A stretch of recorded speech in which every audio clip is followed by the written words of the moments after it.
So, hi everyone, welcome to today's episode of the impacT podcast, where we talk to the leaders of today to find out how they got to where they are and how we may follow in their footsteps too. Today's guest is a distinguished figure in the field of economics as well as social impact. Dr. Joanne Yoong is the CEO and founder of Research for Impact Singapore, and she's also a senior economist at the University of Southern California Center for Economic and Social Research. She also has a concurrent appointment at the Yong Lin School of Medicine, NUS. Welcome, Dr. Yoong, to our podcast. Yep. Thank you, Edward. It's a delight to be here. Yes. Hi, Dr. Yoong. So maybe could you introduce yourself and what do you do on a day-to-day basis for our listeners who may not know you? Thanks. Sure. So my name is Joanne Yoong. Thanks, Edward, for that very kind introduction. I am, in my day job, a senior economist at the University of Southern California, where I work on a number of what I think of as applied microeconomic projects in healthcare, in finance, and social policy. And I direct a small research group in Washington, D.C. that works on sort of consumer finance, aging policy, as well as international development. And I've been doing that, for the last few years. In the rest of my universe, I also have a concurrent appointment, as Edward mentioned, at the university in Singapore, where I work with the Center for Behavioural and Implementation Science at the Yong Lin School of Medicine. And what BUSY, which is what the center is called, tries to do is look at how we can try to make evidence-based healthcare more effective and more implementable in day-to-day life. On top of that, as my side job, I do have a very strong interest in contributing to social impact in a very practical way. And so I run a business, a small social enterprise called Research for Impact. And what Research for Impact does is it focuses really on Singapore and Asia.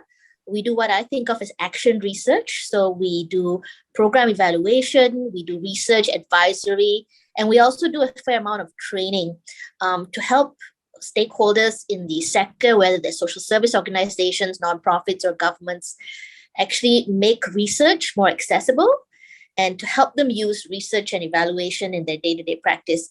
And we also like to reach out to groups like you to help the young people of the future also understand how to use research to make impact. Yes, we've heard you recently came to a boot camp in our university, and our students really enjoyed the lessons. Yeah, so thank you, Dr. Yoong, for coming again. Yeah, really appreciate it. Okay, maybe you can start off with a really personal question, which is, what was the kind of journey and inspirations that brought you to where you are today? And what kind of shaped you into a person and the leader that you are today? It's nice to be thought of as a leader, so thank you very much. When I was, I think, growing up in Malaysia, so I grew up in Malaysia. Both my parents are GPs. My father today is retired, but he works as the chairman of a hospice organization in Kuala Lumpur, giving services to cancer patients free of charge and without any religious or social affiliation. I think I grew up really in a household where we were very interested in helping others as a way of life, I think. When I came to Singapore, thankfully, with the benefit of the Singapore government, I came to Singapore to do my secondary education. And from there, I was fortunate enough to be able to go to the US. And I actually did at the time courses in economics and mathematics. And just like many, many other students of economics and mathematics, where I went right after school was Wall Street. So I worked at Goldman Sachs for some time during my undergraduate career and also after I graduated as a derivatives analyst. And that was a great life. I learned so much. It was very personally enriching. I had a wonderful time. I was able to work in New York and in London on trading desks. And then for me personally, some very sort of big changes in my life happened. I think when I was at that age, I thought to myself, I want to do good, but I'll do good at some ambiguous time later on in my life in the long term. And then what happened to me were two sort of very important things.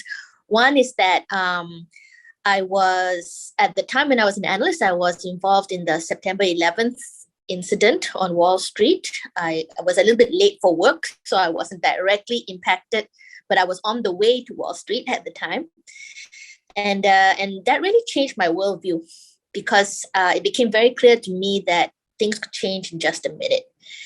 And the second thing that happened to me was that my very close college roommate, who then became actually my roommate in New York and with whom I went through September 11th, passed away very early because of hepatitis B, which is a preventable disease that she contracted when she was very young in China.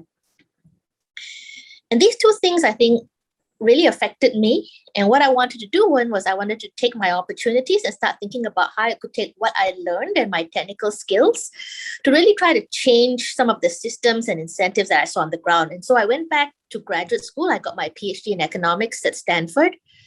And I studied development economics with the idea that I would try to look at financing and healthcare. So I studied a couple of different things, how we help poor people in developing countries to buy healthcare assets with microcredit loans. I looked at how introducing fees, even very small fees, in hospitals in developing countries changes healthcare behavior. And also because at the end of the day, financing is so important, I tried to look at how adding firms to indexes of social responsibility actually changes their value to stakeholders back in developed countries. Because even at that time, I wanted to see the whole picture. After that, I started working at the RAND Corporation, which is an international think tank. It is one of the great, I think, policy analysis organizations of the world. And I was fortunate enough to be able to work on projects for groups like the World Bank, DFID, USAID, and actually travel quite a bit to different locations and sites to look at programs and practice on the ground. And after that, about 7 years back, I came to NUS. And since then, I've been not just able to, I think, try to make impact through research and evaluation, but also, through having contact with students and teaching as well. And that's my journey. Still going on. Still young. Okay. Thank you. Dr. Yoong, maybe because of your whole breadth of experience, right, you actually have a really unique vantage point as to how international organizations, governments, NGOs, and the like are on the ground and how the state of social impact is. So maybe could I ask you, what do you think is the state of social impact today? Are MNCs, corporations, governments doing things right? What are the gaps involved here? And do you have any learning points for us in this area? So I think one of the really exciting things in the social impact sector today is how diverse and collaborative it is relative to sort of these very ossified paradigms that we had, maybe even when I was starting to get into the field, right? We used to think that firms make money, NGOs are out there to do good, but not actually to survive in any way that's sustainable, and governments are there to regulate. And today, I think what we're really seeing is that, not just MNCs, but really there's a whole sector of enterprise which is responding to the fact that actually firms are out there, or some firms are out there pursuing a triple bottom line.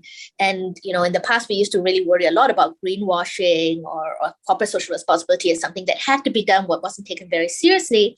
To some extent, that's still true in some aspects of the ecosystem. I think that will always be the case. But I do think that with more socially responsible consumers, there's a real sense that there are demands out there where people now demand products, goods, services, and businesses to have operating practices that are ethical, sustainable, and meaningful. And so there are new markets for those goods and services, which is great.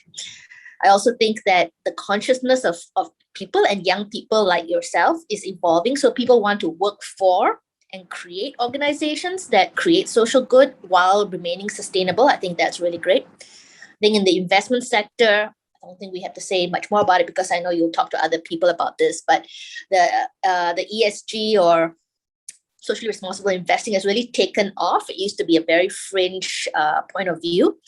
And then last but not least, I really want to emphasize that governments are still here. And I think that we've seen a lot more innovation as well as willingness to cooperate on the parts of government. I think in the past, we used to say, government will cooperate with the private sector because they've run out of money. There's a very economic imperative for them to partner up. But I think that governments now actually realized that the private sector brings a lot of innovation, flexibility, and there's a lot of good things about the private sector and lots of great people in the private sector. So I think that the social impact space today is very lively, and it's a great place to be. That's great.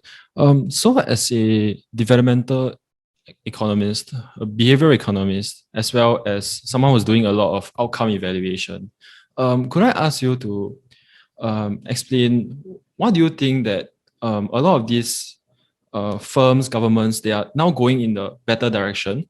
What are they doing well in terms of social impact, and what could they really improve on generally? Yeah, sure. I think, to some degree, right, there will always be firms that are going in this direction that are doing it first and foremost, not for the right reasons, right? So there's still a fair amount of good old greenwashing or good old sort of waving the corporate social responsibility flag without actually making impact. So I think that will always be true. There will always be companies and organizations that could actually do better and are really doing the minimum possible or just trying to satisfy, the checkpoints. That being said, I think that there are firms and around the world that are actually truly trying to implement the triple bottom line. And I think we're seeing that this is also led by the fact there's private investors, foundations, venture capital, private equity firms that are out there really looking for that. And so we're seeing people really taking these seriously. We're looking at people who are actually making a good effort to go out there and find investments and projects that have a longer term value and that really are about stakeholder value rather than just shareholder profits, right? That part that's also sometimes driven by entrepreneurs who have that in mind. Where could people do better? I think we have a lot of challenges right now because some of the measures that we use for social impact are not standardized.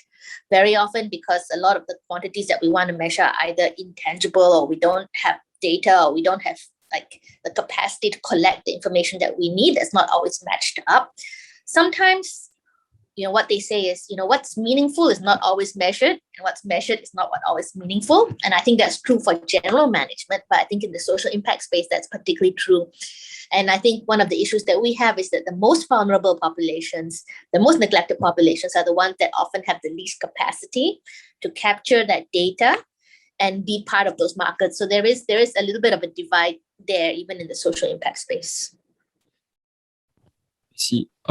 Could you go into some detail on one or two projects that you actually did and how you or your firm maybe added value to one of these gaps or added value to one of these big projects that many of these firms and governments are actually pursuing? Okay, well, there are, I think, quite a few things that we have done. So at USC, for example, we tried to work with the Yellow Ribbon Fund to look at the social impact of some of the programs that they're putting in place to rehabilitate offenders. And that was very helpful because we were able to look at different programs and think about how the total social value varies across it. Of course, that project also led us to make some recommendations that we were very conscious about because we also understood at that time that certain programs had better access to data and measurement than others. And so when we do a project like this, very often, part of it is also explaining the framework for measurement, explaining what can be measured, what can't be measured, and then also helping organizations put those results into context. What we're doing now, for example, is that we are working on a number of projects where we're trying again to get at social impact around specific programs and policies. Some of them are not quite complete yet, but I can tell you that a lot of what we are doing is going out there, trying to measure things like community participation and environmental footprint, and try to put a little bit of a value indicator around that as well. Some of the other areas where we're trying to look at quantifying social value are a little bit more about projecting into the future. So in some of the health work that we have done, for example, when we look at the health benefits of a new cancer diagnostic, or when we look at the health benefits of a new diabetes treatment, what we do is we try to quantify the social benefit from productivity, the medical savings, and also effects on caregivers, the broader society. We sum that all up to try to get an idea of what Singapore is spending or may spend as a result of diabetes or any other disease. And then we project that into the future so that we have some idea of what the long term might be.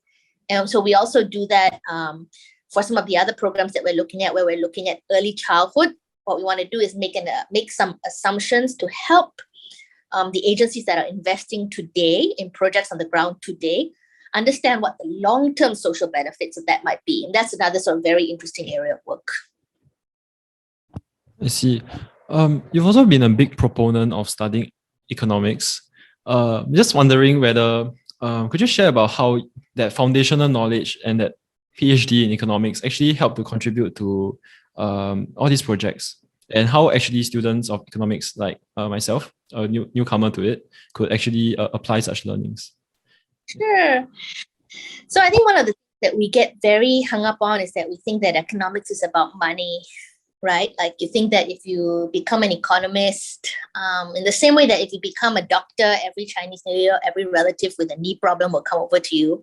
If you're an economist, every Chinese New Year, people come over to you and ask you, what kind of stock should I buy? What kind of stock should I buy? What is Bitcoin, right? And actually, if you take an Econ 101 class, you will realize very quickly, right, that economics is really not about money at all. It's about resources, and it's about understanding this very fundamental truth, which is that we have competing needs and we have limited resource. So everything about economics is really about trying to write down as clearly and usefully as we can models for how people make choices, and then trying to, if you're a policy economist, come up with ways to advise people on what the trade-offs are and how to make those choices. So how we quantify the choices, we try to look at the impact of those choices. So for me, economics is a beautiful field. Because I belong very much to this Chicago type thinking, where I think that economic thinking can be applied in almost any setting where we make choices. And the tools of economics, the statistics, the modeling, and again, the fundamental acceptance of the fact that we have to deal with trade-offs and costs is so important. Personally, for me, studying economics as an undergraduate gave me the technical skills as well as the intellectual breadth to really think about not just econ and finance, but really social sciences and a number of other sort of, demographics, migration, labor, health, public economics, public policy. All of these are open to you. I think if you're going to go into public policy, it's a great toolkit to have. The second thing I would say is that having a background in economics and finance is very valuable to me. Counterintuitively, when I started to work with nonprofits and with people who really were more concerned with either the more qualitative side or the more sociological side, because it was a rarer skill set and I could really bring something to the table. Because ultimately, when decisions are made, economics has to be part of that choice, especially at a policy level. And being able to have that toolkit, is actually very, very key, right? You need to understand economics in order to understand when other economists are taking advantage of you.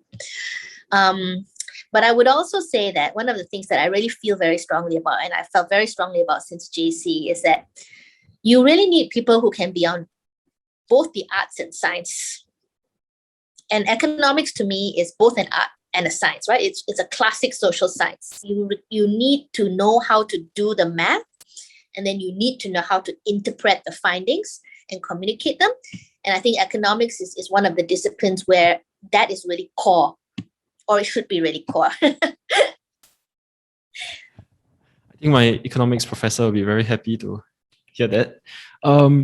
Maybe could you give some advice to our undergraduates who are listening? I think many of us don't grow up having a lot of role models in economics or in the impact evaluation space or in the nonprofit space. Could you give us some advice on how we could enter this impact evaluation space or economics space and really excel like you have? Oh, I don't know if I've excelled. I would say everyone can start somewhere. Everyone can start somewhere, and it doesn't have to be today that you start, right? So for me, the path to social impact actually went through Wall Street, and it was great for me to go through Wall Street because I learned a lot of technical skills, and also I learned a lot about how deals are made in the real world, and I ended up in the social impact space, and I was stronger for it. On the other hand, I have friends who started off from day one as a social justice sort of champions and have done wonderfully because they've built a whole trajectory of their life around it. They have deep, deep experience of the sector, and they're able to really speak from a position of authority, right? Whereas I speak from the position of having to see diverse areas. So I think that there's many paths to success. The beauty of the social impact space today is that there are roles for almost everyone, right? You can be be very impatient and start now from the ground up, or you can say, you know what, I'm going to bide my time, gather some experience and go into it later. But first of all, make sure that you do have some technical skill of some kind. You must bring something to the table, right? And so make yourself a valuable team member. The second thing I would say is that I think multidisciplinarity is really important. So be able to see other different people's points of view in any setting, whether or not it's social impact or otherwise. Being trapped, I think, in the narrow view of whether or not it's on one end of the spectrum or the other is not helpful. So this world requires us to work together, to be very realistic and pragmatic, and to move forward. And then last but not least, I think the piece of advice that I would give everyone is that, take care of yourself as well. Take care of yourself as well, right? So as you're going through this, and a lot of times young people are very energetic and they really want to sort of do the most they can very, very quickly, and that's wonderful. We want to harness the energy, but social impact is a long, long game. It's a marathon. It's not a sprint. Don't rush into things and then get disillusioned and drop out, right? Take your time, think much about what you want to do. If you're going to work with organizations, definitely weigh that, do your homework, because as I said, there are always going to be disappointments and companies that are just greenwashing or saying that they do this and that, right? And then you're going to end up looking at them and be disappointed because it's not what you thought it was. That's okay. Don't be deterred early, right? It's a long game. You've got your whole life to give back, and I know that you will.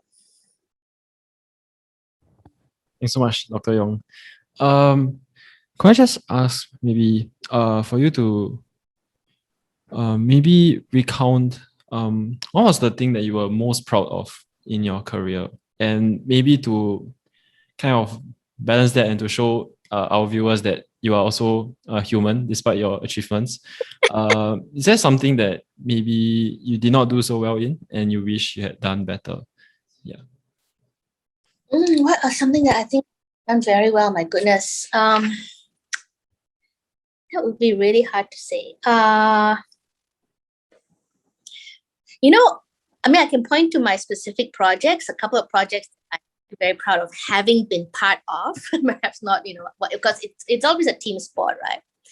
I'm very proud, for example, that a few years back, sometime back now, I was part of a really big effort at the World Bank to create a set of resources for teams in poor or low resource countries to do evaluations of financial capability interventions. So we created a book based on the experience of the World Bank that would sort of guide organizations that were trying to run financial training programs for women or financial savings programs for migrants in low resource countries to help them understand evaluation. And that book is still used today. I'm very happy and proud to have been part of that effort. I feel like it really laid down a lot of things that were very useful and affected lots of organizations. I'm also proud of the work that we do here in Singapore. For example, we work with the Sao Foundation on looking at evaluating some of the programs that they do in the community for older adults to help them to strengthen those programs, to get validation for programs where I'm always proudest when we're able to work with individuals on the ground and do two things. When they've been working really hard for many years and haven't been able to show because they don't have the technical skill, the value of the program, and we can do that through science, that's amazing. The other thing is that when we can show sometimes what's gone wrong and they're able to take those insights and improve, that's also amazing. And I'm very proud of the teams that I've built, including the interns that we have. That makes me really happy. Since I've been in Singapore, I've had great experiences working with undergraduates. It's been wonderful. And also my PhD students. The first time I cried at NUS was when my my PhD student who came from a challenging background, had an engineering background actually, and came into economics at the PhD level and got a postdoc overseas. And I was so moved by this. It was a big day for me. That made me very proud. So I like to see my people do well. What have I not done well? My goodness, so many things all the time. Please, I don't. There are so many things I could. Would I say that I'm the most technical of economists? I am not. Right. One of the things that you quickly learn when you go to a place like Stanford is that if you think that you are amazing, you are just not amazing. Right. So I would say that in all honesty, and again, for those of you who are listening, I am definitely not the most technical of economists. But what I'm very good at is interpreting results. I'm pretty good at running analysis. I'm pretty good at writing. I'm pretty good at bringing it all together. I'm very good at seeing the big picture. So there are many areas, I think, especially with technical skills, where I really wish I could do better. I also wish that I had like 24 hours in the day, right, to do more. I don't. I wish I had better skills in qualitative research, which is not something I trained in at all when I was in school. Now looking back, I would definitely have done at least a few classes to try to understand that a little bit better. So I am a jack of all trades, which is great in some situations. And obviously in other situations, I will always be lacking. But I would say that so far it's been a great ride.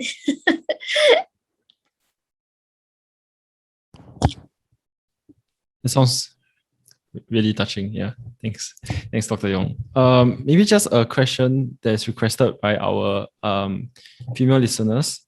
So we actually had a lot of young women who were very inspired by you at the previous university event you came for, where you actually showed a lot of young women how it's possible to really achieve a lot, despite all the issues. Yeah. So maybe could you give some advice to the young women today, and how could they balance like family as well as an excellent career? Certainly, Edward. I can tell you that when I did my econs and maths degree, I was one of a very small number of girls in the room. When I went on to do my PhD, similarly, I was one of a very small number of girls. And when I went to Bowman in my group, I was one of a very small number of girls. That being said, the number of women that I met were amazing. I had incredible mentors. And so to me, what's really important for young women today is to find a great mentor, one who can really speak to you heart to heart about what they are doing, one who's going to be frank with you, because we don't have it all. Nobody has it all, right? Nobody. There's no one who's living a perfect life. One of the transformative experiences for me was when I went to a career talk at Goldman from a woman who I think at the time was the chief legal officer. And someone was asking her, how does she juggle everything? And she said, very frankly, I have a great family support. I have a wonderful woman who comes and helps me look after the kids. I have a husband who's willing to trade off with me. I don't have it all. So some days it's really hard. If you just look at people who are successful out there, you're probably seeing them on their best day. But you can do it. It's a question of prioritizing. I remember after I had my children, I've got 2 kids, I've got a girl and a boy.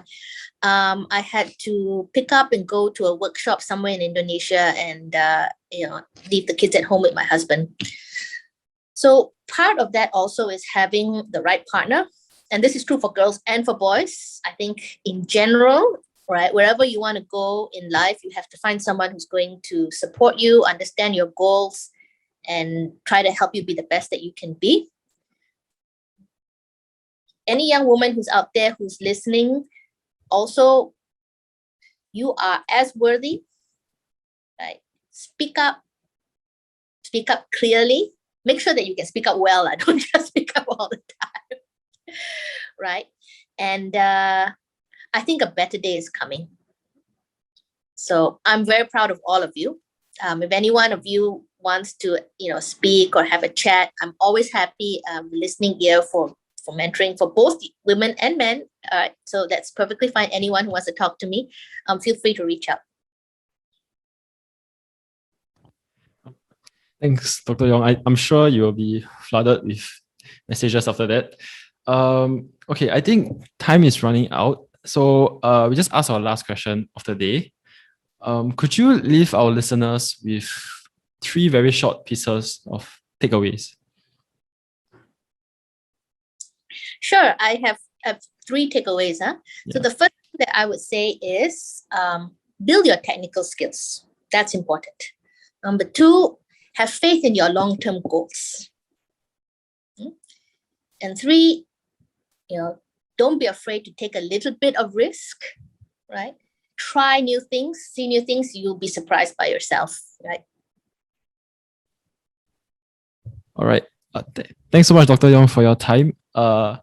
And we hope everyone has enjoyed listening to this episode of the podcast. Thank you so much, Dr. Yoong. Sure, Edward. It's my pleasure. Thank you. Bye-bye. Bye.